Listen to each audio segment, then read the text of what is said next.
Welcome to the What the What podcast. Was that too loud? Baby.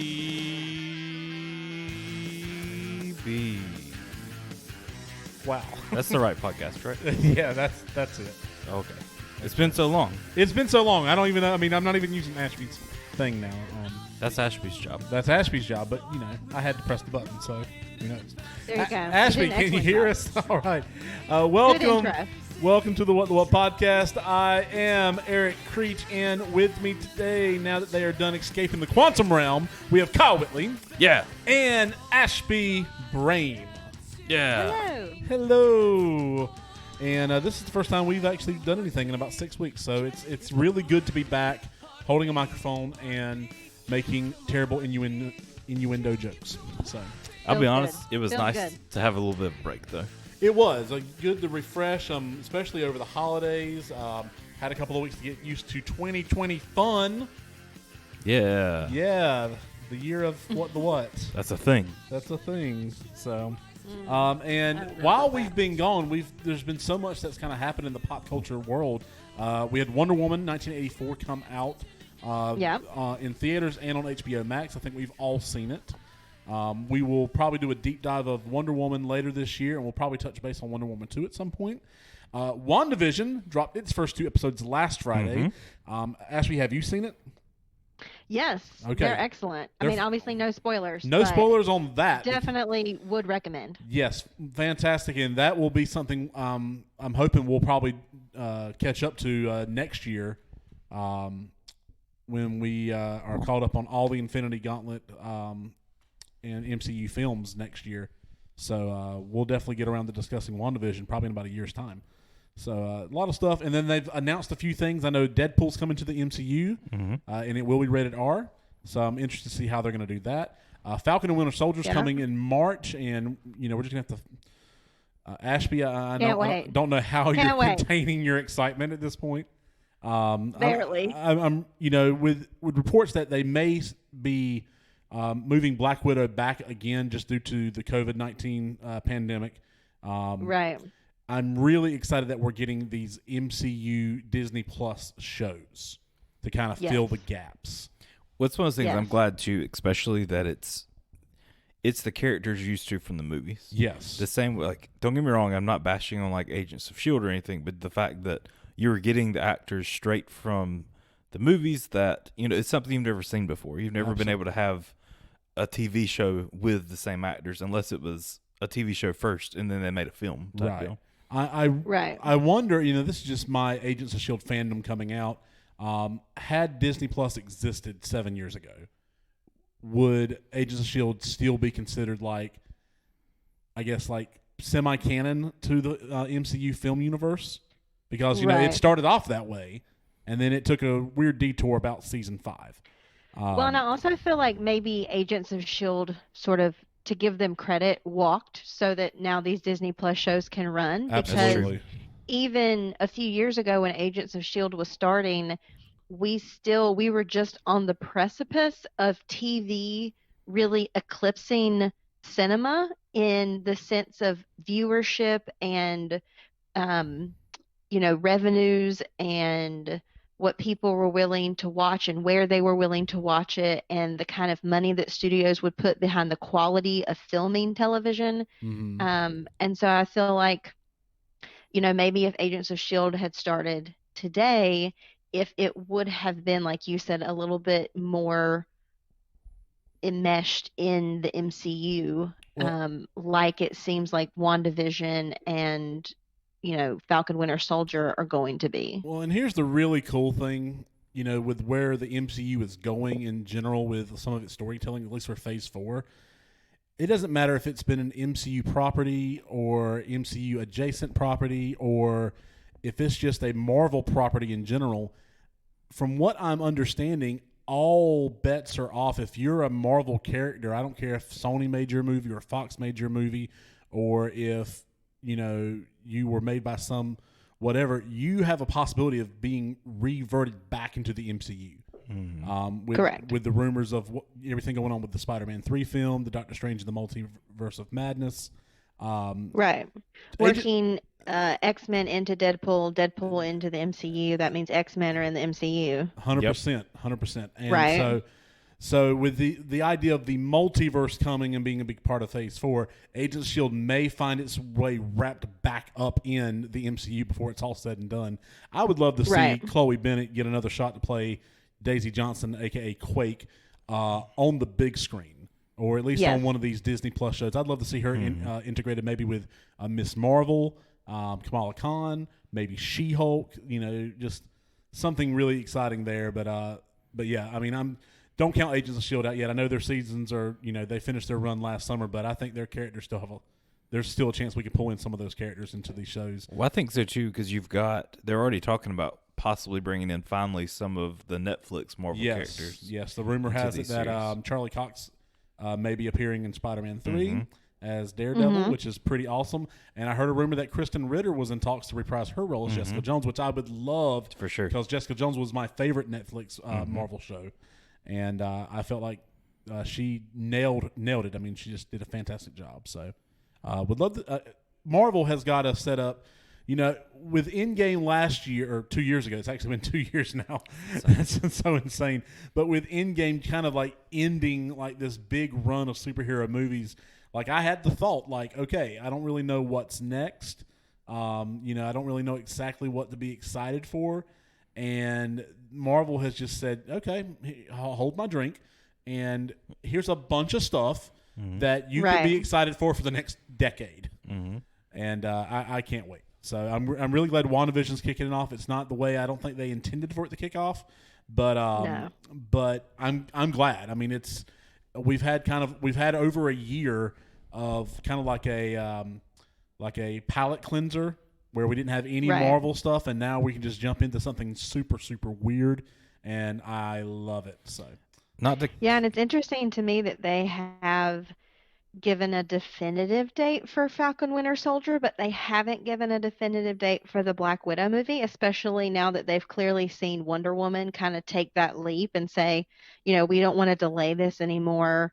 Here's how we're going to do it. Because there was a rumor going around for a while that the reason that a lot of these TV shows were getting pushed back wasn't necessarily that they hadn't been filmed or completed, though I think there was some of that with Falcon Winter Soldier. It was because these big movie premieres were being delayed because they did want those movies showed in cinemas. And there was a rumor that they couldn't show Falcon Winter Soldier before the Widow movie came out because there was going to be some kind of tie-in that was a spoiler. So it's interesting to me that they still are being sort of, tight-lipped about how they're going to release Widow and when, but they've decided that they are going to move ahead with Falcon Winter Soldier. Absolutely. So with all that said, MCU is super exciting, but in our Run of the Infinity Gauntlet series, we're at the end of Phase 2. We're not even in Phase 3 yet. We are ending in Phase 2. So let's talk about Ant-Man today. And before we do that, we want to thank you, the listener, for joining us. We would ask that you please subscribe to us on Apple Podcasts, Stitcher, Spotify, or wherever it is that you get your podcasts. And, of course, rate and review us 5 stars only. And if you don't, Baskin-Robbins will find out. Baskin-Robbins always finds out. Please follow us on our social media channels by searching for What the What Media. All one word. You can find us on Facebook, Instagram, and YouTube. We're also on Twitter at WTW_media. Please share this with your friends. We would greatly appreciate it. Last time on the pod, you heard Eric and Kyle and maybe a very whisper quiet, tiny in the phone voice of me discuss just a little Home bit. Alone 2. It was just like, Ashby, what do you think? I think that. It was like a very quiet version of the teacher from Charlie Brown. Yeah. Charlie Brown. I think we've got you somewhat fixed this time. I hope so. On today's episode, though, we're taking a deep dive into 2015's Ant-Man. Here's your spoiler warning for today's episode. Well, Ant-Man is our primary focus. We may be discussing any and all things related to the Marvel Cinematic Universe, including Marvel television shows like Agents of S.H.I.E.L.D. and Agent Carter, the tie-in comics, and any of the other 22 MCU films, taking the entire saga into account. So, let's break into a place and steal some stuff by offering a brief recap of the movie. All right, are y'all ready for this? We are ready. Yes. Let me set the scene for you. 1989. I was 3 years old. Kyle was 2. Ashby was 1.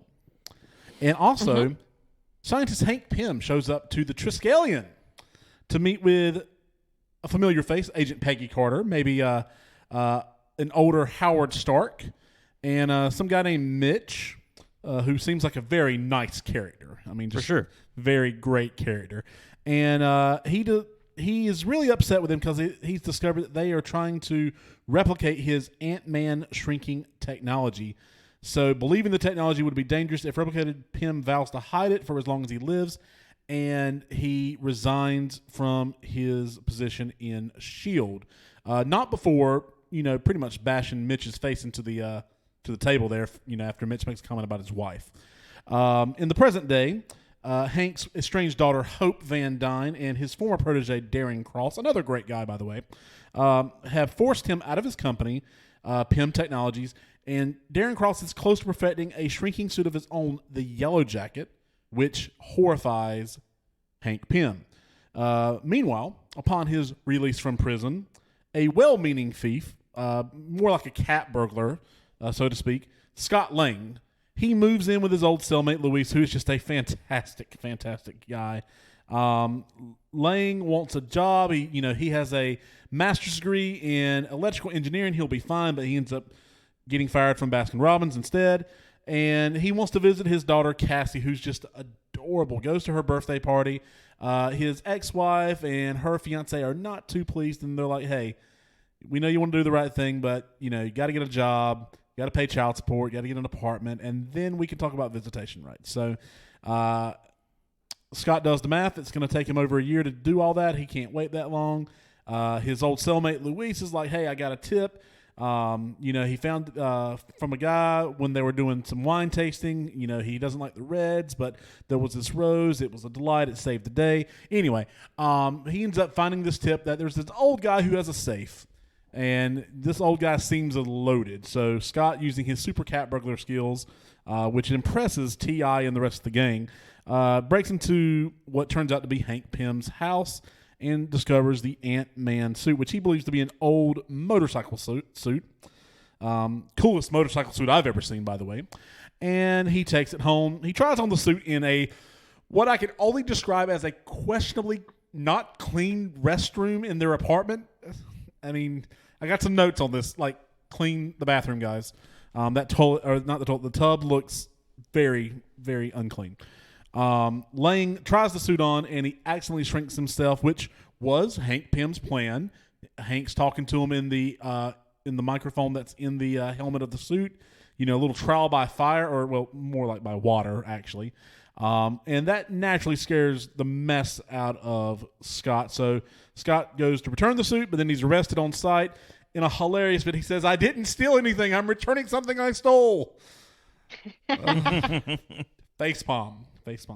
So he ends up in prison. His wife's fiance is just disappointed, and Scott's lawyer comes to talk to him. Well, it's not really Scott's lawyer. It's Hank Pym, which I have a question about that. Like, how does that work? Like, can you just show up to the police station and say, hey, I'm here to see my client?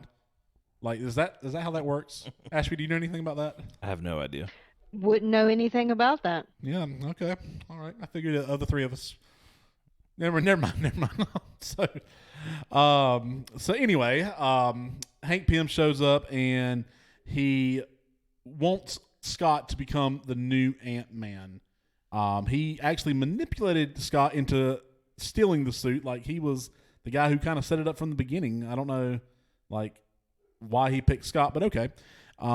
So Hank has been spying on Cross after discovering his intentions. His daughter, Hope, has also kind of been on the inside trying to keep him from replicating the PIM particles. And they bust Scott out of prison. You know, he puts on the suit in 10 seconds, which was more than 10 seconds, but whatever. Fast. Very fast. He should be Fast Man instead of Ant-Man. Well, I mean, it's a superhero suit, so it's got to be made, to be put on quickly. Very quickly. So we don't get to see that. Exactly. It's PG-13 movie, but still. So, and they start to train Scott, Hope, trains him in some martial arts. Hank works with him with the ants. He meets Anthony, R.I.P. Anthony. Oh my goodness. And but yeah, and we find out a little more about the backstory between the resentment between Hope and her father. Her mother Janet apparently died. And Hank reveals that Janet disappeared into a subatomic quantum realm while disabling a Soviet nuclear missile. And Hank warns Lang that he could suffer similar fate if he overrides the suit's regulator. So, that little piece of information will probably never come back into play ever again. Never. Just a random happenstance I don't even know why they mentioned it. So they send him to steal a device that will aid their heist that they are trying to steal the Yellow Jacket suit from Cross. They send him to one of Howard Stark's old abandoned facilities, except for now it's the Avengers headquarters. For sure. So, okay, all right. Yeah, cool. Hank Pym is apparently not up with the times. Not apparently. I mean, he really doesn't like Tony Stark or Howard Stark or any of the Starks. I mean, he's just really not a fan of the Starks in general. Despite the similarities, by the way, he disabled a nuclear missile. So did Tony. I mean, they have more in common than you think. Anyway, Howard Stark and Hank Pym are really good at isolating their children. Yeah, I mean, they're really battling for Father of the Year there, or excuse me, worst Father of the Year. So Scott goes to the Avengers compound. He just wipes the floor with the Falcon. Poor Sam Wilson, old Tic Tac just beating the mess out of him. Turns out while that's happening, Cross perfects the Yellow Jacket technology. While, in an earlier scene, like we had saw that he was bringing in lambs to test it on, and just poor lambs. My goodness, how many? I mean, ugh. And then also poor. Who was the guy that questioned him? I mean, he didn't even get a last name. But oh yeah, Darren. I don't even remember his first name. Exactly, he got one name and he got zapped in the bathroom and then flushed. I mean, it was just awful.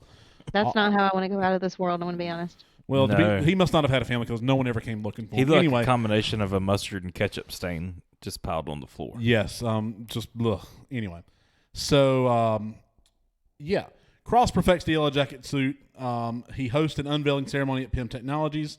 Scott Lang and his crew and a swarm of flying ants, they decide to infiltrate the building during the event, but he is captured by Cross, who intends to sell both the Yellow Jacket and Ant-Man suits to Hydra. It's a whole different company now. They're doing great things. Oh, okay. Great things. Yeah, they're really doing great things these days. Yeah, okay, all right. So Hydra's still around, and Scott breaks free. He and Hope dispatch most of the Hydra agents, although one flees with a vial of Cross particles. Hank Pym is shot. Lang pursues Cross while the explosives detonate, imploding the building as Pym and Hope escape. Darren Cross dons the Yellow Jacket, and again in a record amount of time, putting it on in that helicopter there. And he attacks Scott Lang before Lang is arrested by Paxton, who is his ex-wife's fiance. And Darren Cross takes Cassie hostage to lure Scott into another fight, Cassie being Scott's daughter. Lang overrides the regulator and shrinks to subatomic size to penetrate Cross's suit and sabotage it to shrink uncontrollably, presumably killing Cross, although I don't know about that. And then Lang disappears into the quantum realm, but manages to reverse the effects and return to the macroscopic world after he hears his daughter's voice. Out of gratitude for Lang's heroism, Paxton... Aww. Yeah, everyone else get some awes in the chat. Out of gratitude for Lang's heroism, Paxton covers for Lang to keep him out of prison. Seeing that Lang survived and returned from the quantum realm, Pym wonders if his wife is alive as well. Yeah, maybe. I guess we'll find out at some point, I suppose. I would hope so. And then later, Scott meets up with Luis, who, once you put the quarter in, you got to hear the whole song. But he heard the whole song just to find out that the Falcon, Sam Wilson, is looking for him. Mm-hmm. In a mid-credit scene, Hank Pym shows Hope a new Wasp prototype suit and says, "Hey, this is yours." Surprise! And then in a post-credit scene, Sam and Steve Rogers has a guy named Bucky Barnes in their custody. And to be fair, Bucky is looking like he needs a little TLC. He's not looking great. Yeah. Oh, wait, what? Yeah, he's looking like a snack. Yeah, you're right. I thought you meant he was like a scrub. Yeah. No, we don't want no scrubs. Well, you said TLC, so Yeah, a tender loving care. oh, Yes. not Tobas left eye and chili. No, and not Maybe that's tables, ladders, and chairs. Tender loving care. Yes. So they are talking to Bucky, and they're unable to contact Tony Stark because of the Sokovia Accords. But Sam Wilson mentions that he may know a guy who might be able to help. So, and that's where this movie leads off. Let's talk a little bit about the movie itself. It was released July 17th, 2015. It's the final film in MCU's Phase 2. It's the 12th film overall. It grossed $180 million domestically, $339 million internationally, for a worldwide box office total of $519 million, which sounds like a lot of money. I don't think it's like one of the highest grossing MCU films. I think the series as a whole was the lowest, but I mean, still a lot of money for any kind of movie. Stars Paul Rudd, perfectly cast as Scott Lang. Michael Douglas as Dr. Hank Pym, Evangeline Lilly as Hope Van Dyne, Corey Stoll as Darren Cross. Also stars Michael Pena, David Cannavale, T.I., who knew T.I. had some chops, Judy Greer with a cameo from Anthony Mackie as the Falcon. Critics and audiences generally like the movie, has an 82% on Rotten Tomatoes from critics, 86% from audiences. But the real question is, Kyle and Ashby, did you like this movie? I'll let Ashby go first. I did like this movie. I feel like I say that. I mean, is there going to be an MCU movie that I don't like, to be honest? Like, really, if I didn't like it, would I love the MCU so much? I mean, I feel like they don't miss. You know what I'm saying? I mean, here's the thing. There are at this point ups and downs. At this point, it's hard to miss. I mean, we got through the Dark Ages. We got through Phase 1. Where we had to suffer we're through. Exiting Phase 2. They're starting to figure it out. We're starting to sort of gather the ancillary characters. Exactly, and then I think there was a little bump in Phase 2 with Thor: The Dark World, which we talked about, but overall, I mean, even Thor: The Dark World's not the worst of movies. It's just not a great movie, but I mean, in general, yeah, we like these movies. So, well, and what I like about Ant-Man, and it makes sense that it's the last movie in Phase 3, because what we're doing is we're sort of taking a deep breath before we enter Phase 3. And it does feel like that. It feels like a little bit of a comedic break. It's lighter for the most part than the other movies. It's funnier. It's a story about family, really, other than Clint, which we kind of find out in Age of Ultron. The Avengers aren't really parents or big kid people that are, interested in being parents and being good with kids. And so I really like the relationship and sort of the story of redemption between Scott and Cassie in this movie. And so for a lot of reasons, I feel like Ant-Man, gets some flack in the MCU for being sort of like extra or just sort of like tack on movies where there's not a lot of the overarching plot. I mean, it won't be until the very last few movies of, Phase 4 that we kind of come to understand that there were actually some really key things we were supposed to take away from the Ant-Man movies.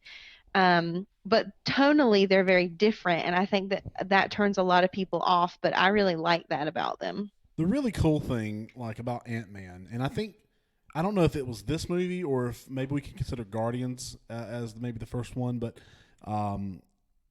there was a question about if there was going to be too much superhero, too many superhero movies in the MCU, too many characters to kind of serve. Will there be an oversaturation of those properties?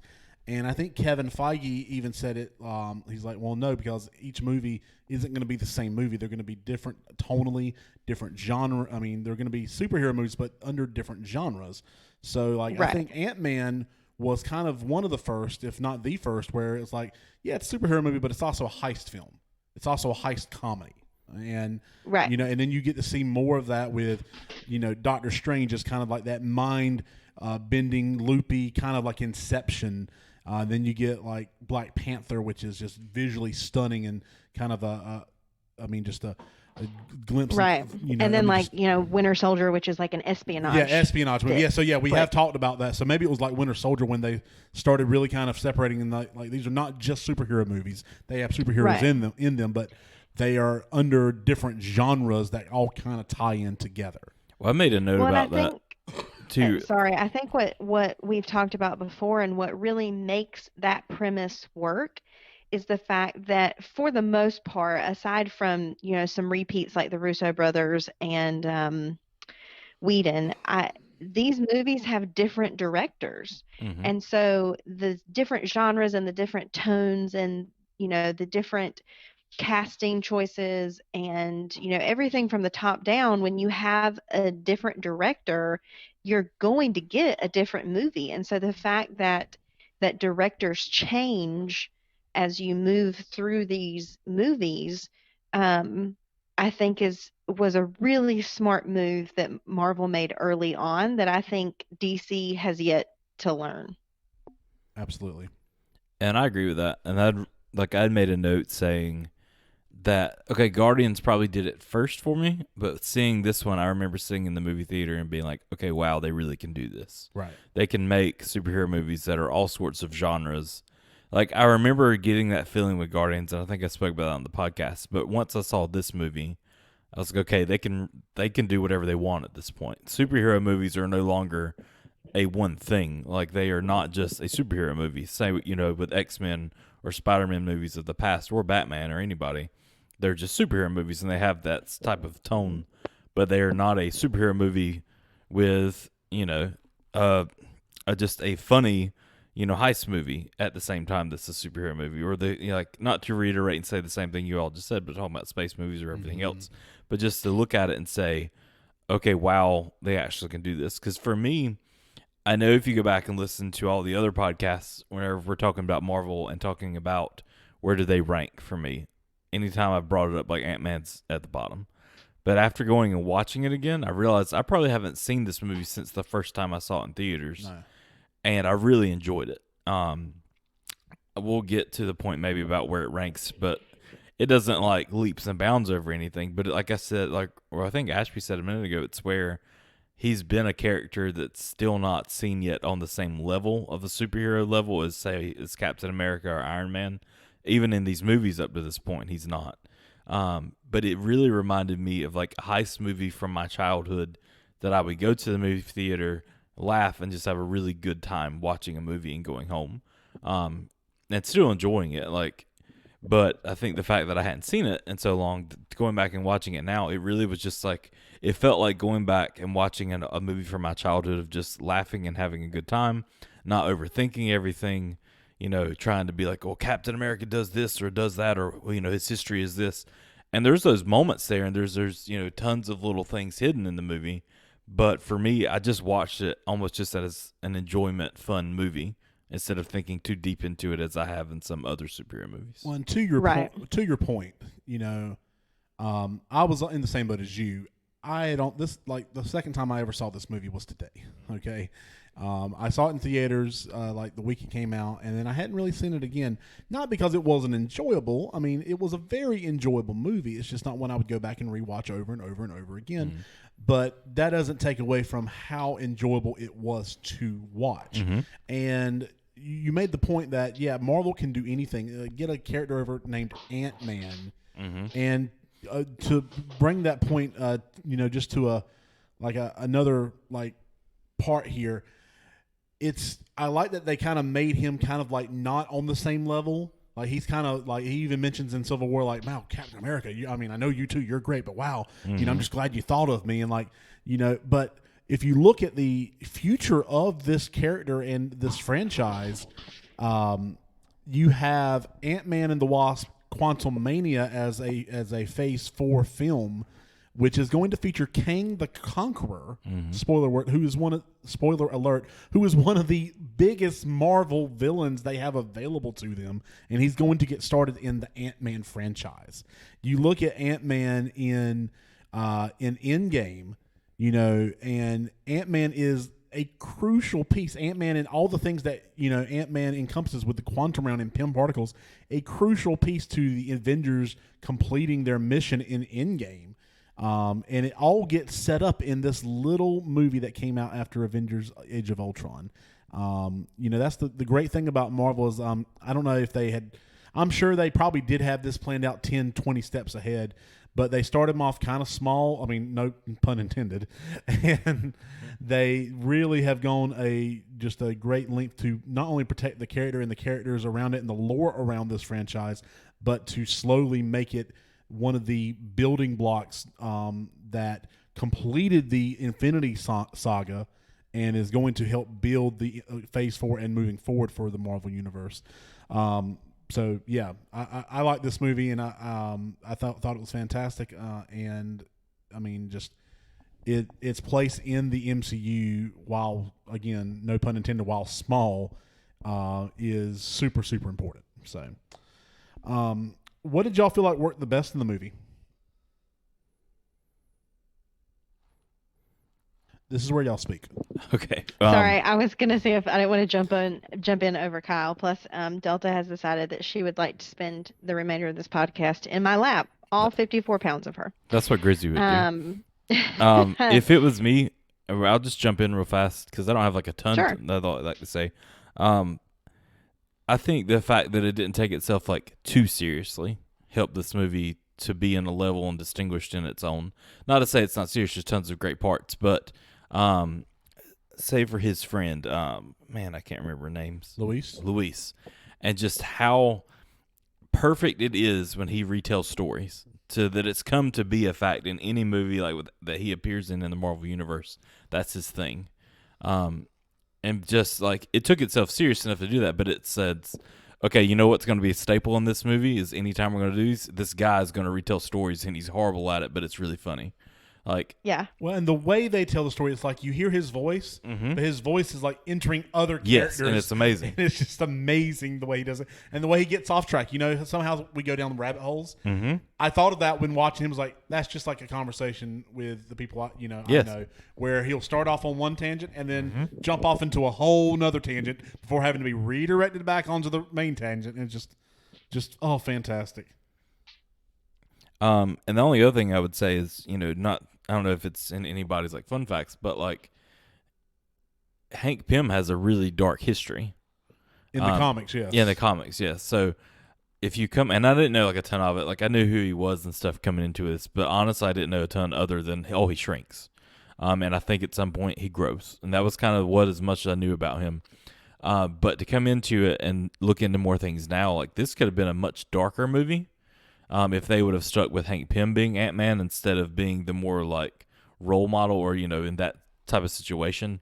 And it would have been a totally different movie. And honestly, I don't know if it would have worked as well versus, you've got other movies in the superhero world that have their serious takes on things and have some funny little moments versus I really think the whole Marvel universe needed this little bit of a movie that was just fun and happy, and type moments in it. So, I don't know. Those are my big things that I really enjoyed watching it. I think to tack on to sort of what Kyle was talking about with, it needed a lighter touch, a lighter tone.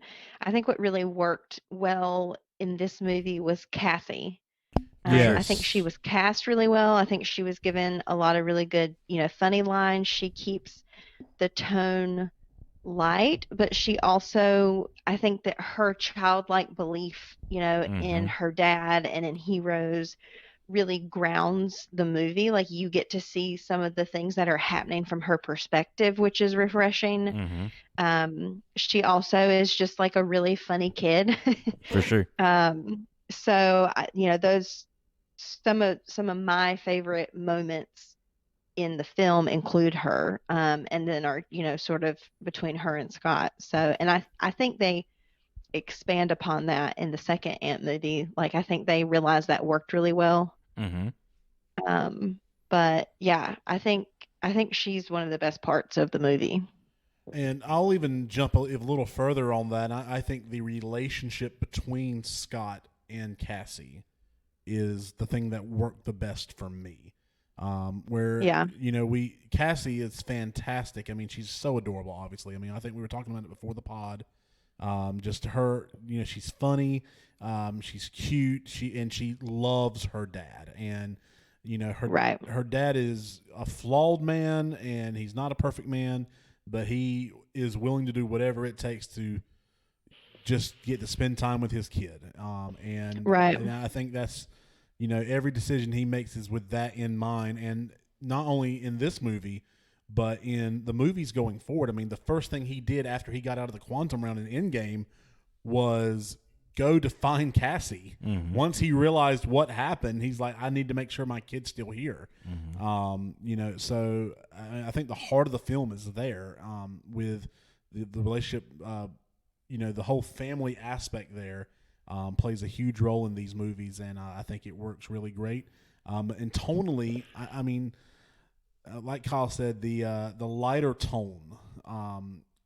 I mentioned, I think Ant-Man and the Wasp came out after Infinity War, and I'm sure we'll mention this again there.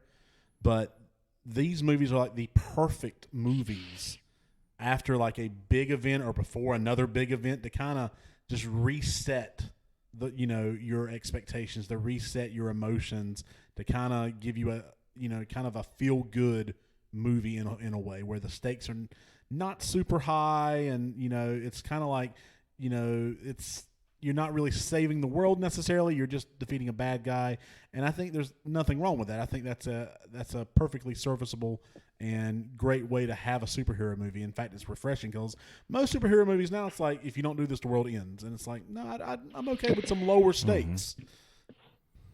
Yeah. And I mean, I think one of the other things I really liked when you talk about the family aspect of the movie in Ant-Man, is, we talk about representation a lot and what that means. And, representation is basically, can anyone from any walk of life, look at the movie and feel like they see themselves represented? And we talk about that, across comics and across comic movies. And that goes for families too.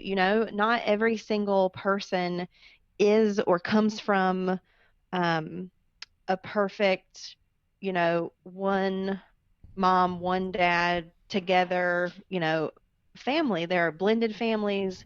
There are very unique family situations. And, Scott and his ex's current boyfriend, fiance, husband, um, they do start out combative for like very obvious reasons, but it's Mm-hmm. very clear early on that these three people love Cassie, and that's what matters to them. And so towards the end of this movie, and then they kind of double down on it in the second Ant-Man movie.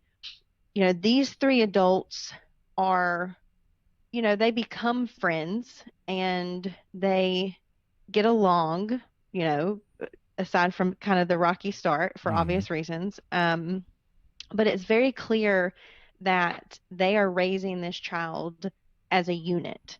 For And sure. that's what's most important to them, more than any of their interpersonal relationships. And I think that's really refreshing to see, like, especially moving out of this movie, it's not like Scott and I can't remember his name, the Luis? boyfriend, Oh no, Paxton. Vince Paxton. Paxton. Yeah, that Um, was his last name. I don't know what his you first name know, was. like it's even in the scene where they're both trying to protect Cassie, like that's what matters to them.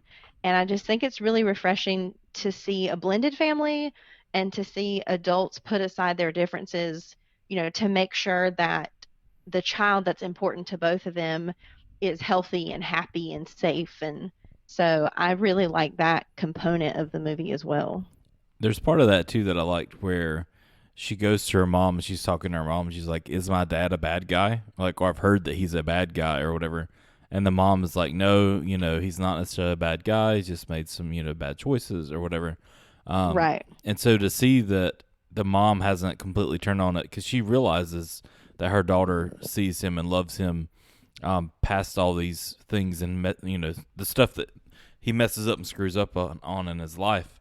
And it just reminds me almost of like the Santa Claus and how his mom, for the most part, is very supportive of the dad until she's not, and because they're afraid for their child or whatever. But you see that relationship later where, yes, we don't feel the same way about each other anymore, but I'm not going to put him down in front of you, or cause issues like that. Right.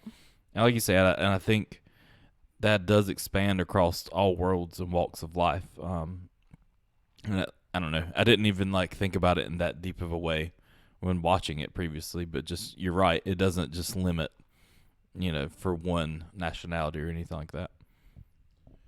Did y'all have any nitpicks about the movie? I'll go the only one that I had, and as I said, I was talking with Eric a little bit before the podcast, but whenever I watched this the other night, honestly, it felt like a really good feel-good moment just to sit and watch a movie and not overthink it. But the only thing that I had a problem with is Hank and his daughter Hope's relationship, where they are so negative towards each other and there's so much there. But honestly, the more I thought about it, I hated it because it was so tense and so stressful. And it's I wish you would just love each other.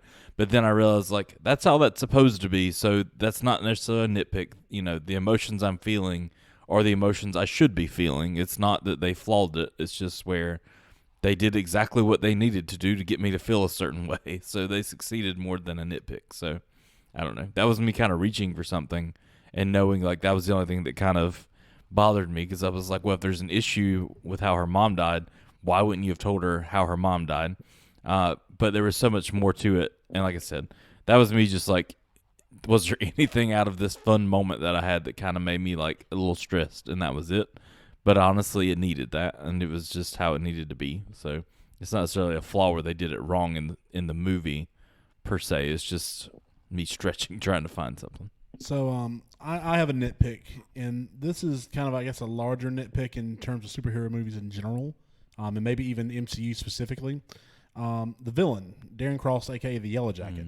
My nitpick is, I'm tired of villains who happen to be, the same as the superhero. They have the same power, or they're a mirror of the superhero type thing. You have Captain America, who's all American, and the Red Skull, who's Nazi. They're mirror images of each other. And here you have Ant-Man and Yellow Jacket. I mean, I don't know. Just like I said, it's not really a nitpick on this movie in general. Just it's I don't know, just kind of lazy to me. I will say in general, the villain here, I don't like him, but I think that's because he's doing his job. He is kind of a jerk, and he is kind of he's mean to little lambs and poor what's his name in the bathroom, Yeah. who doesn't have a family apparently, because no one ever came looking for him again. Just Darren Cross, he's kind of a one-note villain, and I guess Right. that could be a nitpick. Although we can get into it in the next question, but he may not be gone. He may just be in the quantum realm too. Who knows? Right. But I don't know. I just wasn't a fan of the villain. I don't know. I guess that would be my Yeah, main, that was my nitpick as well. Yeah. But I kind of came at it from a backstory. I cannot stand the I looked up to you and you were mean to me, so I'm going to be evil. He's resting all of his transgressions and why he is the way he is on Hank Pym. And it's just get over yourself. There are plenty of people that have learned that the world's not fair and have been mistreated, and they don't turn into super villains. I was so over his whininess. Mm-hmm. Yeah. And the thing is, if anyone should have become a villain in this story because of Hank, it should have been Hope. Right. Who lost her mom. And didn't get any real closure from it. She has a legitimate excuse. He was just we could have done this together. Instead, I'm going to do it without you, and I'm going to take over the world. And I'm going to sell to Hydra because, Hydra's still here. Right. Yeah. I think too, and I'm not saying I don't disagree with what you're saying about the character being the evil version of the good person, but I think something we have to remember too is a lot of these characters are based on old comic books that honestly, you put comic books out back then, that's literally how everybody was for the most part. You take Spider-Man, you've got Venom, you've got the Flash, and you got Reverse Flash. Reverse Flash. That's literally and honestly, it's very similar. What a lazy name. Yeah, where like he idolized him so much until he let him down, so he became the evil version of him, which is very much what. Never this seen is. that story before in my life. And you saw that a lot back then. And so even kind of growing up into this, honestly, I don't know a ton about Ant-Man. I don't know a ton about Yellow Jacket or any of that. I don't know tons of anything about this history, but I know I came across it at some point where it was even he was an extension of Ant-Man as to how he came to be. But either way, I definitely can agree with that I enjoy it a little bit more when they go a little bit more wide on the villains that they choose, so it's not so obviously the opposite of the other person. But also, I guess, like I said, I'm not an Ant-Man fan before this movie, so I don't know if you grew up like as a huge Ant-Man fan, is he your major villain? Like, and is he the one that the world expects to be in the movie? Like, if you're making an Ant-Man movie. But like I said, that's all coming from a person that doesn't know hardly anything about Ant-Man. And I think you see this. I mean, you see it in the Marvel movies, at least early on. I mean, I guess it's a way to. I mean, where you don't have to explain to the audience like what the villain does because they do the same thing. Like in Iron Man 1, you had Iron Man, you had the Ironmonger, who's literally another Iron Man. Yep. Same thing with Iron Man 2. Ivan Vanko and Justin Hammer were creating the same kind of suits that Tony Stark had. I mean, so it's kind of a play on that. With Thor, you have Loki, who is a Norse god. I mean, so I mean, I guess it's just a simple way of explaining to he's just like our hero, but evil. Yeah, and I mean, Right. I mean, I guess it makes sense in terms of the simplest way of telling stories. I'm just really glad that Marvel has seemed to have hopefully gotten out of that, Sure. At least in their movie storytelling, and we're getting like, I guess, more characters or more villains that are more than just, hey, I'm just like you, but I'm evil. So, any other nitpicks, y'all? That was Nope. all I had. All right, unanswered questions. Ashby, do you have any unanswered questions about this movie? Not really. I I was trying to think about, because again, there aren't really any, like really important plot moments that I thought were sort of, yeah, at the time, at least I didn't know that they were going to be important later. So there wasn't anything where I was like, well, wait, what about that? Sure, What about yeah. this? Yeah. I have I three. feel like everything was kind of wrapped up. At least we thought it was, Yeah. I have three. Okay. Okay.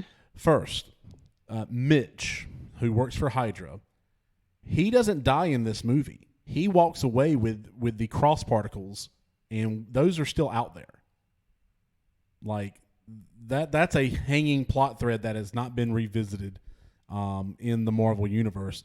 There's a possibility that character could come back with that technology.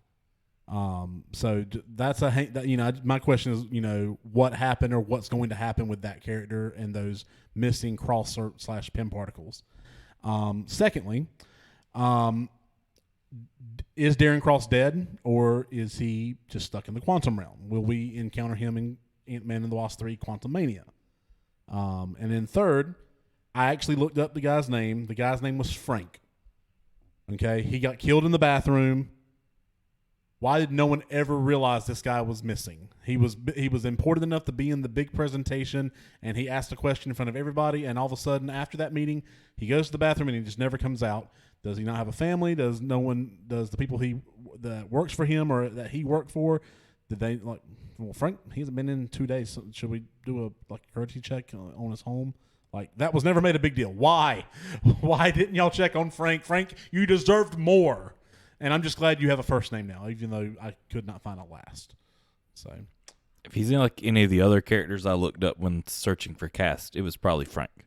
yes. Because Luis's last name is Luis. Luis. Yes. Any person that was like, there's the other guy that was, I can't remember his name, but he was the bad guy in the the Dark Knight. He was the crazy inmate guy that gets caught, and they're trying to ask questions. Right. That version, that guy that's in this movie, his name was also whatever. Wow. So maybe Frank is this guy's name. So yeah, those were my unanswered questions. What happened to Mitch and the Cross particles? Is Darren Cross alive? Why didn't anyone care about Frank? We need a whole Disney Plus show about Frank. We need a Disney Plus show about Frank. His family. I want to know. I want to it's know. a drama. Is his family still looking for Frank? So we need to search the fandom for Frank. Yes. See what's happening out there. Yeah, Ashby, that's your homework. I want you to do if there's any Frank fanfics. Okay. Okay. I'm on it. It's so sad. It's like a lifetime drama. Yes. Just the family like, where's Frank at? So he hasn't come home. He must be cheating on me. And then it turns out. Yeah. Frank's a cog in the government wheel. No one cares about Frank. Exactly. Remind me when we're done recording to describe how Jason Concepcion and Mallory Rubin described Frank after his demise. I can't say it on our podcast because we're a family. Only imagine. We're a family show. So, random section. Is there anything you want to add? A favorite theory, a rabbit hole you went down when researching this movie? Anything in particular? I didn't. Not I didn't have really. anything. Do you prefer this movie or Ant-Man and the Wasp? Ant-Man and the Wasp. I'm going to have to go back and watch it because I'll be honest, I've only seen Ant-Man and the Wasp once. Well, yeah, me too. And so Ant-Man's more fresh in my mind right now where I want to say this. But I feel like thinking back on it, I had more memories from Ant-Man and the Wasp, like things that happened in the movie. Right. Well, and Ant-Man and the Wasp builds upon all of the things that I love about this movie, like the bickering between Scott and Hope, and the relationship with, between he and Cassie, and with the whole, family, all three adults and Cassie. The wombats are back. Yes. The three wombats. Yes. And they get a little bit more screen time, I think, if I remember correctly. But I just remember them being even funnier, and so I think I like Ant-Man and the Wasp better. Okay. I'll say it did make me excited to watch Ant-Man and the Wasp again. Like Yes. It made me want to go ahead and watch it. I didn't do it because it was later at night, but Well, we'll be doing Ant-Man and the Wasp, I believe, in October. well, I hope to see it before then. Yeah. That's where I'm at this point. Absolutely. What was your what moment? The moment where you geeked out the most? For me, it's not typically a lot of these moments for me are when it's some hidden or some comic related thing where I'm sitting there like, yes, this is cool. For me, honestly, this is different. This time, I think for me, it was more the scene where they're fighting in his daughter's bedroom. Yes. Him and Yellow Jacket, where they are out on like a Thomas the Train play set, and that's, especially as a child, like that's where my mind would go. Like if you were kids or your superpower is to shrink, like thinking about you fighting with action figures or how big action figures would be, and to see them like literally in a moment where Thomas the Train is about to run him over. And then I love how it jumps out of that up close part to see it from her point of view and literally just seeing Thomas the Train just fall over. Realize how not serious it is in full size, but how important it is. And then when Thomas Train gets knocked out of the thing and he's giant, like, I don't know. It's just that whole scene is a great scene to me. That was my scene as well. Like, I guess for like usually the what moment where you're just geeking out the most. For here, it's the scene where I busted out laughing the most. Mm-hmm. Like it's. They're covering up. Oh, the train's gonna hit us, and it falls down. Yeah, just hilarious. It was great editing in that scene, in and out from the shrunk down life to larger life.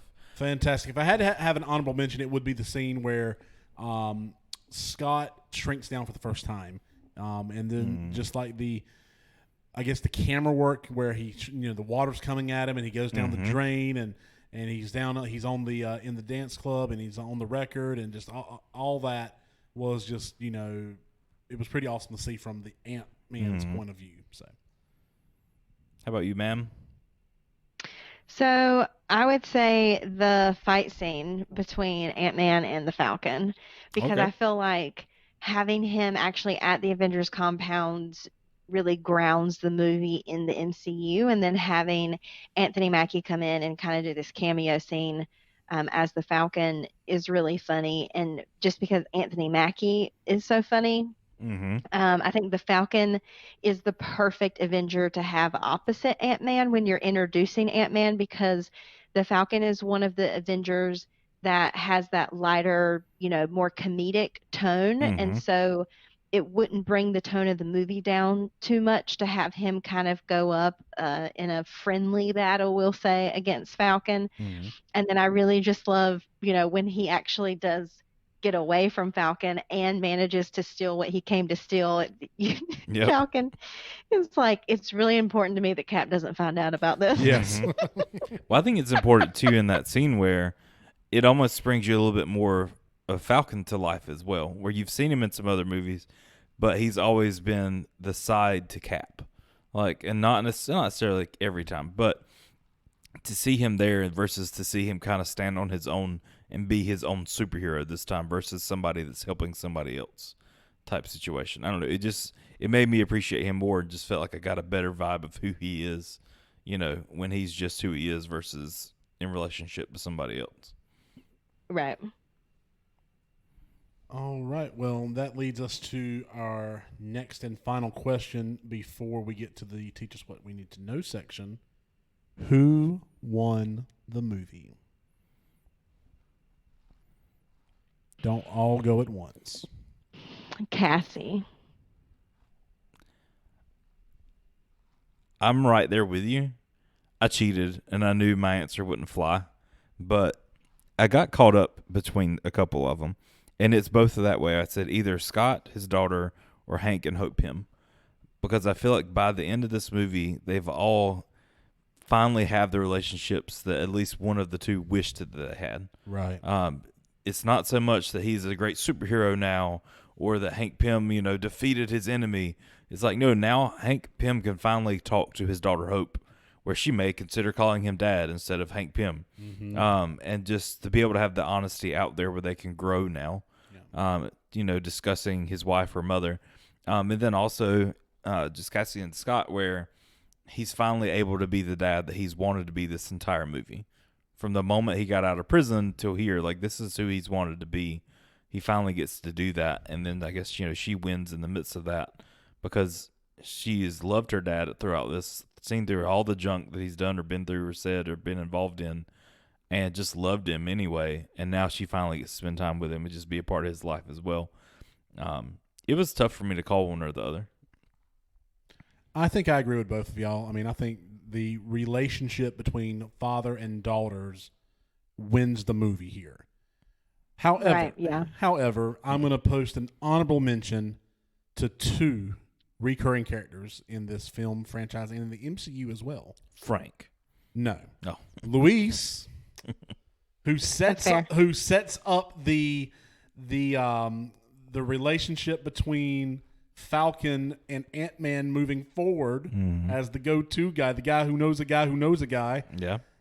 And we get the debut of that ugly brown van, which literally plays a huge role in Avengers Endgame. So just the fact that that brown van makes its debut and will eventually play a huge role in saving all of humanity, I'd say it wins a partial honorable mention for winning the movie. Big facts. Big facts. And I also say Cassie because not just because of the relationship between her and Scott, but because by the end of the movie, the other two most important adults in her life also see her dad as the hero that she sees him as. Yeah, she's not yes. caught between her mom and Paxton and Scott. They are all three, a united front. And so Cassie gets all three adults in her life, getting along. And so I think that is another reason I would say that she wins the movie. Once again, very much like the Santa Claus. Absolutely.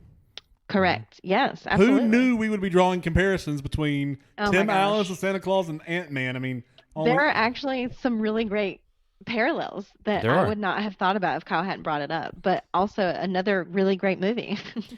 Turns out Tim Allen is part of the Marvel Universe. I knew it. I never knew I it. knew it. Santa Claus is part of the MCU. Who would have known? I can't wait to see You heard it Tim. here I first, can't ladies wait and to see gentlemen. Tim Allen suiting up to battle 2014 Thanos As Santa Claus. as Santa Claus. He's like, that's a nice face you got, but where's your beard? Yes. I can grow this in 5 seconds. Oh. Or he just hands Thanos a weenie whistle and the movie ends. And the movie ends. He's like, "Oh, Thanos is like, oh, this is what I wanted 1,000 years ago. Thanks." Yes. I've been killing everyone trying to get the world straight because I never got my weenie whistle. And now I've got a weenie whistle. Mm-hmm. Ashby, take us to the next section, please. No, I'm just letting you guys work it out. In every episode of our Running the Infinity Gauntlet series, we are taking a look at a vital piece of the MCU that helped shape the Infinity Saga. With that in mind, let's assemble together on the helicarrier. Eric, teach us what we need to know about PIM particles. All right. PIM particles, also known as cross particles, are subatomic particles of an extra-dimensional nature that are capable of shunting or adding mass and reducing or increasing scale of any form of matter, compressing physical forces around such as objects or organisms that they are applied to, as well as the density and strength of the subject. The particles were initially created in the 1960s by Dr. Hank Pym, who aided the intelligence organization SHIELD by harnessing the PIM particles using a custom suit to become a field agent alongside with his wife, Janet Van Dyne. Despite Pym wanting to keep the PIM particles secret, his former protege, Darren Cross, managed to successfully recreate the PIM particles in 2015, using it to create the Yellow Jacket suit, which he planned to sell to the terrorist group Hydra and the Ten Rings. Oh, by the way, the Ten Rings were in this movie as well. They were represented in this movie. They'll be making a comeback in Shang-Chi, whenever it comes out later next year. So back to PIM particles. So Pym discovered and isolated a rare group of subatomic extra-dimensional particles, which became known as PIM particles. And he formulated the particles inside a special suit designed to harness them that allowed him to shrink down to the size of an ant. He and his wife, Janet Van Dyne, used these abilities to become SHIELD enhanced operatives, codenamed Ant-Man and the Wasp, tales to astonish. Mm-hmm. However, a tragic incident occurred during a mission to defuse a missile attack. Janet Van Dyne used the PIM particles to shrink to a subatomic level, which resulted in her disappearance into the quantum realm. This caused Pym to abandon the particles and his heroics, swearing to never let anyone get a PIM particle as long as he's alive. In the meantime, he founded his own company, Pym Technologies. He was ousted out of this company by Darren Cross and became concerned that he was intending to recreate his PIM particles, which we saw in this movie. When Scott Lang got shrunk to the quantum realm in the post-credit scenes or the mid-credit scenes of Ant-Man and the Wasp, searching for quantum energies to re-energize the Ghost character in that movie. When he re-emerged from the quantum realm in 2023, he brought the PIM particles he had left to the new Avengers facility. He warned Hulk to be careful when he was asserting a vial of PIM particles into a new quantum realm, as they only had a limited supply since Hank Pym was killed in the snap, and therefore they were unable to make more. Lang noted that he had enough for one round trip per member and an extra 2 for test runs, but then accidentally wasted 1 by mistake. During the time heist, Tony Stark and Lang botched the attempt to get the Tesseract. After being reminded by Lang that they only had enough to go back home, Stark realized they can go back further to a point where the Tesseract was still in possession of S.H.I.E.L.D. and Pym was still working with S.H.I.E.L.D., so extra particles could be retrieved. They traveled to Camp Lehigh in 1970, and in the S.H.I.E.L.D. facility, Rogers was able to get Pym out of his lab by making a call regarding a package for him. Steve Rogers was able to infiltrate his lab and get more PIM particles for the trip home. In an alternate 2014, Nebula was captured by Thanos after she and War Machine stole the Power Stone. She was held prisoner on the Sanctuary 2 by her past version of herself and Gamora. Her vial of PIM particles was taken by Ebony Maw, who created more of them because apparently he can do that. So Thanos and his army could go to 2023 to face the Avengers. PIM particles, as we mentioned earlier, have the capability to alter the scale, mass, strength, and density of organic and inorganic subjects. The particle's ability to warp mass and size can transport said mass into what is known as the quantum realm, which we'll talk about in the next movie regarding the Ant-Man. There are 2 types of PIM particle serums, blue and red. They are used to power the Ant-Man suit, but the red serum also powers the Yellow Jacket suit and the Wasp suit. They are also used to weaponize PIM particle disc. As the effect shown when the disc hit the targets, red PIM particles shrinks and gives increased strength. Blue PIM particles enlarges, thus growing mass and gives increased strength and weight, as depicted by the enlarged Thomas the Tank engine toy and the ant that Cassie Lane kept as a pet. By the way, we didn't talk about that. They let her keep a giant ant as a pet. How Might cool. as well. How cool. There can be negative side effects with the use of PEM particles without safety measures. Being exposed to and using PEM particles over a protracted period of time can cause extreme levels of mental instability as it alters the chemistry of the brain. Hank specifically designed the Ant-Man suit's helmet to protect the user from this suffering brain damage while using the particles. The PEM particles seem to have an adverse effect on set after continuous use on humans. Without proper protection, such as the Ant-Man suit, humans turn into what we'll call a protein goo.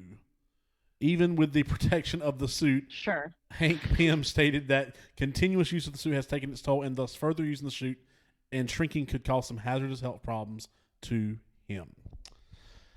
Hello, it's Ant-Man. Haven't you heard of me? No, you wouldn't have heard of me. So instead, let's slip on the Infinity Gauntlet and share 6 fun facts and observations, 2 apiece, 1 for each of the Infinity Stones. Kyle, you go first with number 1. Alrighty. This one is something that I noticed when watching the movie, and so it was cool to see. There's a fun fact that I was right.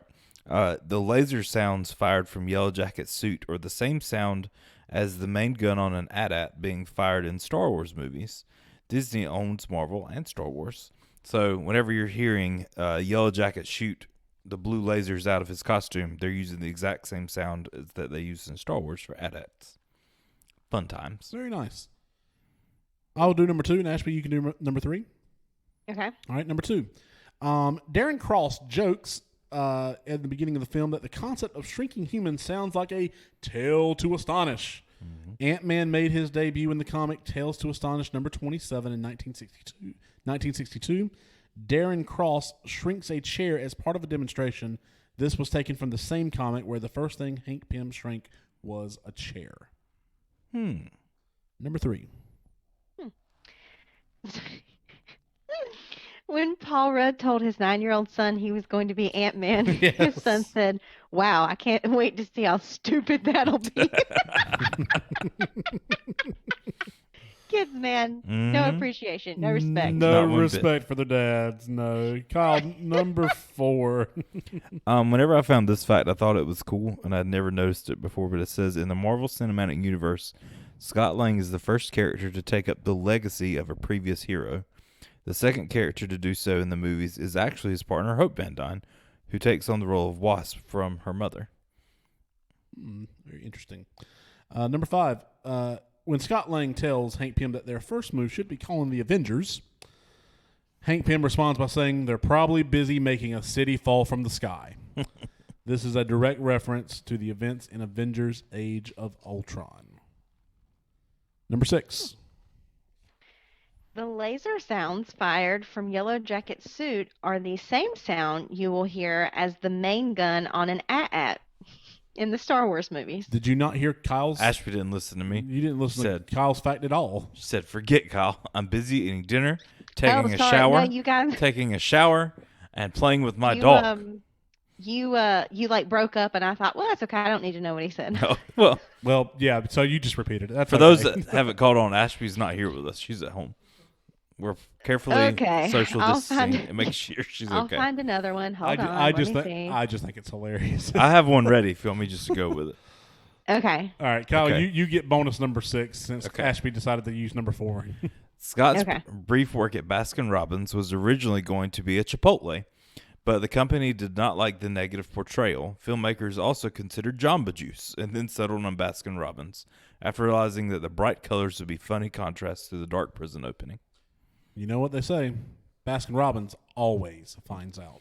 I think that's right, because, I mean, I don't think Chipotle would always find out. It just doesn't seem right. But Baskin-Robbins, that seems like a place that would know. You can't keep secrets from Baskin-Robbins. They have the 31 flavors. So For sure. do we have any social media shout-outs? We've got a couple. To be fair, this was our first week back after being absent for a while. So the way, algorithms work on social media, they don't really pop up great. And honestly, I haven't done the best job on social media. Which means we got to be super active Yes. in the next coming week so we can get our Q rating back up on the algorithms. Yes. So, Do your math, folks. Yeah. Learn. On the Facebook, Joy Woods Wright called in. No, says, call me crazy, but I love Ant-Man. It has a really great backstory to the character and really shows how sometimes a second chance to be the good guy is all a person needs. She also said, plus, he is super close to my dream superpower. He isn't quite invisible, but he is tiny. And over on the Instagram, Laura Davis Daniels chimed in and said, I've never gotten into Marvel movies. Please don't hate me, but I love Ant-Man. I think Ant-Man and the Wasp is my favorite of the two, but I do enjoy Ant-Man. We actually just watched it the other night. I love Paul Rudd, and I think he's great as Ant-Man. Awesome. We Appreciate y'all jumping in on the social medias, and we hope to have a lot more of you in the coming weeks. All I can think about with Paul Rudd is Grown Ups, and where he rides in dressed as Kiss on a Minotaur. Well, speaking of Paul Rudd, here's a bonus fun fact. It's really a Paul Rudd fact, okay, more of an Ant-Man fact. This was his highest-grossing movie at the time. I can believe that. Like it outgrossed, knocked up by like $30 million, which was his previous highest-grossing movie. So I enjoy him. Yeah, Paul Rudd was great. My first experience with Paul Rudd was when he was Phoebe's boyfriend, fiance, and husband on the last season of Friends. I had no idea. Yep. So, you got anything else for us, Ashby? Nope, don't think so. Fantastic. Well, big thank you to Ricky Lyles for all of his contributions to today's episode. We hope that you, the listener, enjoyed this discussion as much as we did. We're so happy to be back in the saddle here, and that you're as pumped for the rest of this journey into the MCU films and other pop culture entities as we are. Next week, we are going to be diving into a little bit of a different genre. I believe we're discussing Mr. Holland's Opus, which celebrated its 25th anniversary at the end of 2020. So we're going to pick it up just a couple of weeks after that, or about a month after its 25th anniversary. And I don't recall ever seeing this movie. Kyle and Ashby were trying to convince me to watch it at least one more time. You should. So you're a teacher. Yes. I think you'd enjoy it. Okay. And okay. And so yeah, we'll be discussing that movie next week. I'm sure it'll be a good time, and come join us. We got a lot of great topics coming up for you this year, including some fashion faux pas or fashion fails as we described. We got favorite soundtracks. Last year we did best love songs. This year we're doing best breakup songs. Just a lot of fun things in the coming months. Plus, we're going to be continuing our journey into the MCU movies each month, and we should be done with those in about a year, because we've done. It's good to have endpoints. We've done 12 movies so far. There are currently 11 movies, and then a WandaVision would count as MCU property as well that we'll probably hook up on. So yeah, we got some goals with that as well. So, but we'll be jumping that into this year, and we hope that you're along for the ride with us. Until next time, stay as cool as the other side of the pillow, and remember, Baskin Robbins always finds out. We'll see you next week on the What Show. What the what? Bye.